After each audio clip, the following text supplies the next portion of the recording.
Hello, welcome back. A lot of people will consider a company like Stanley Black& Decker to be rather boring, and they may be right, but the thing is, the company has been down 50%.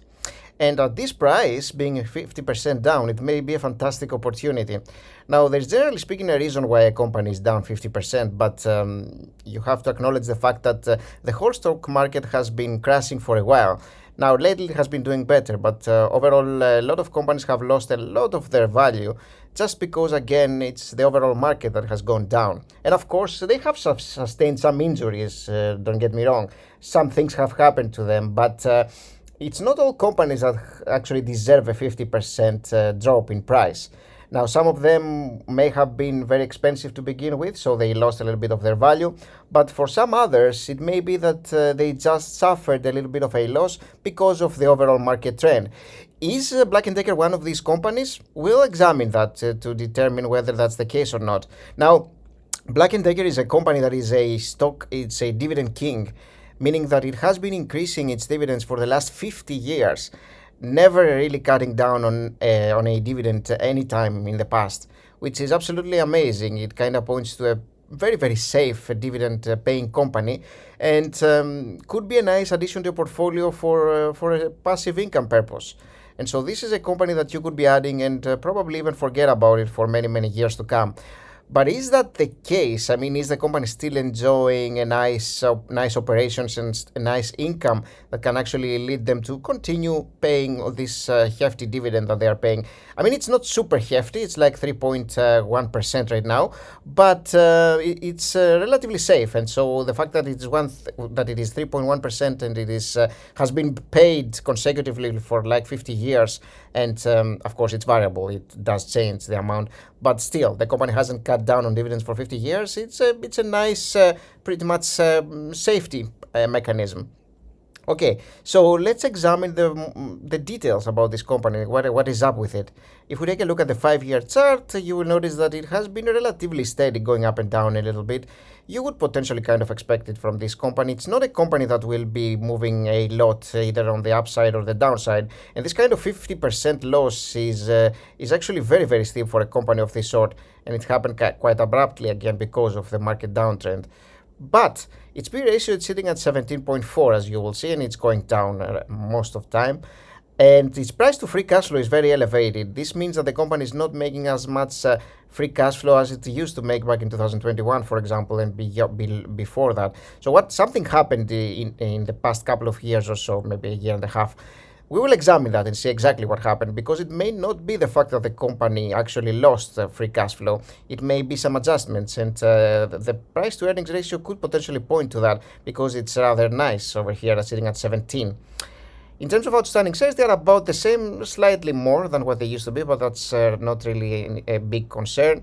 Total liabilities to free cash flow is 115, again pointing to a low number of low amount of free cash flow compared to the total liabilities. Again, we will examine that. Revenue growth has been relatively steady and low for the company. Net income growth, again, kind of growing, but still rather low. And free cash flow growth has been in negative territory, the growth, and we will see why. Now, in terms of the net income margins of the company, they have been going down, which you would kind of expect at this current period of time. And in terms of their debt to equity ratio, the company doesn't seem to be having a lot of debt, even though the total liabilities to free cash flow point to some potential extra debt here. We will see why this is happening. But in terms of the debt to equity relationship, it's about 30% of debt compared to equity that the company has right now. And the return on equity is about 10%. Now, the dividend yield is 3.1%, which points to a 350% free cash flow payout ratio from its last year's reserves, and 50% from its net income.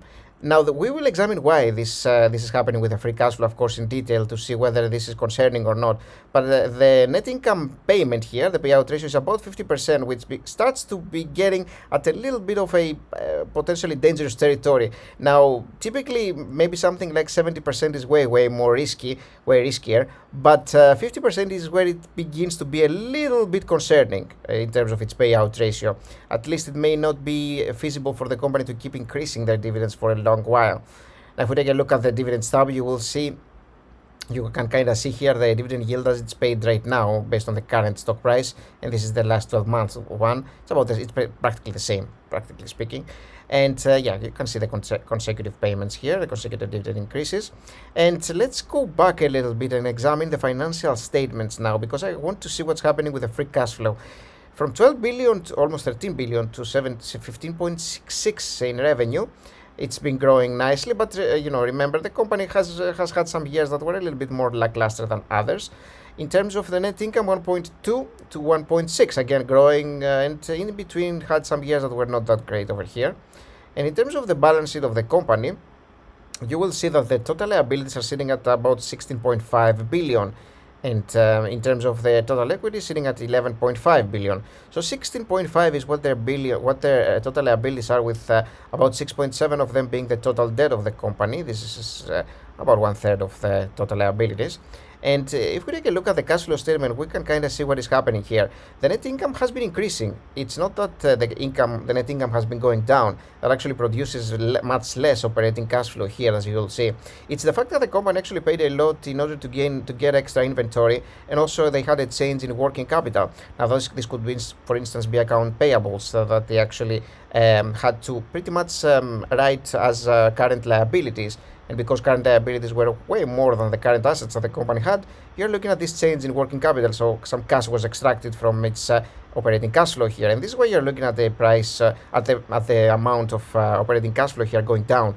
If you take a look at the free cash flow here, it of course gets affected by that. And even though the company's capital expenditures are not much more than what they used to be, you're still looking at a much bigger decline than what you would think. But now, again, this has a lot to do with the fact that the company decided to get on extra inventory, and they had some extra current liabilities. And this points to the fact that the company potentially, it's a thing that has been discussed quite a lot actually online, the fact that a lot of companies were actually getting extra inventory because of the stimulus checks. People were buying stuff, and so they were getting extra inventory because there was this extra scourge in actually people buying more and more things. And so they actually probably bought some extra here, and they had this increase in inventory, but actually decrease in their operating cash flow. That wouldn't concern me too much, frankly. It would concern me much more if the company actually was losing net income, so that they were not making as many sales, because this is something that they can always adjust. Now, I wouldn't like it if the company wouldn't be able to actually rotate their inventory. They wouldn't be able to sell their inventory, and they actually had depreciating assets in their warehouses. That wouldn't be great. But it wouldn't be super concerning because of the fact that the company still makes quite significant net income here. So I'm willing to kind of let this off for now, although I will be keeping that in mind. The fact that it is it's less here has nothing to do with the company's operations. Frankly, it's profits, I should say, but mostly about the decision that the company made in terms of their inventory. And it may be a bad decision, but it's probably a decision that's reversible, is the thing. And if not for these expenses, the ones that you will see here, the company would have made significantly more in terms of free cash flow, maybe close to 2 billion or so. And when you account for that, you can kind of go back over here in our metrics page. And if you account for that, this value here, remember that total liabilities were about 16 billion. This value here would be about 8. And so this would be a little bit more than what we would like, but still not terribly more. And so it wouldn't be a massive concern. And all these ratios would be much lower, understandably, similar to what used to be happening in the previous years. So, in terms of how much to pay for the company is what we will be wondering next. Now, it is a company that is not growing a lot, and the 5-year revenue growth has been 6.5%. You can see here. So we're going to go, let's just go 1, 3, and 5 here. And in terms of the net income margins, they have been suppressed lately, but it looks like they are going up again a little bit. It's only, actually it's about the last few months that it's actually been going down. We saw that it used to be like 10%. It's actually going down to like 6 or so percent. So I'm going to go a little bit lower, 5, 7, and 9 here, and see what we get. In terms of the free cash flow margins, somewhere near 100. The company has been making some more also in many years, really. So I'm going to go 110 for the last one. And for the annual return, 13%. Let's try that and hit calculate. And so for this actual calculations here, it's only our low estimates that are off. And this is a revenue growth of 1%, netting a margin of 5, which is very pessimistic, frankly. I don't think this is going to be happening for the next 5 years. This and this make a ton more sense, 7 and 9, and could even be closer to 9, frankly. And with these projections, we are looking at a 103 to 160, really, in terms of the company stock price. So I kind of like what I'm seeing here for the company. Now, at this current environment, it may be a good idea potentially to even try to get it at a lower price. It could happen, especially with these kinds of retailers, sort of companies or industrials, I should say industrial sectors for this one, creating all these tools and accessories. They could have a little bit of a slump here in terms of getting rid of their inventory, so I wouldn't be surprised if it goes down a little bit and potentially gives a little bit of a better opportunity, a little bit of a better price.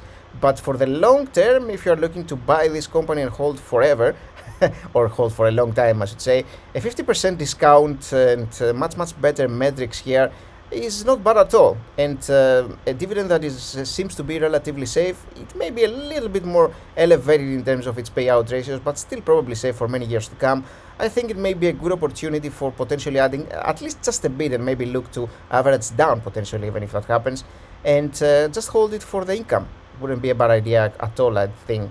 So let me know what you think about Black & Decker. I'd love to hear your opinion. Leave a comment below, and remember to like the video. That helps a ton. And if you're not a subscriber, goes without saying, subscribe and be around. There's gonna be a lot more videos. Thanks for watching, and I'll see you in the very next one, guys. Bye bye.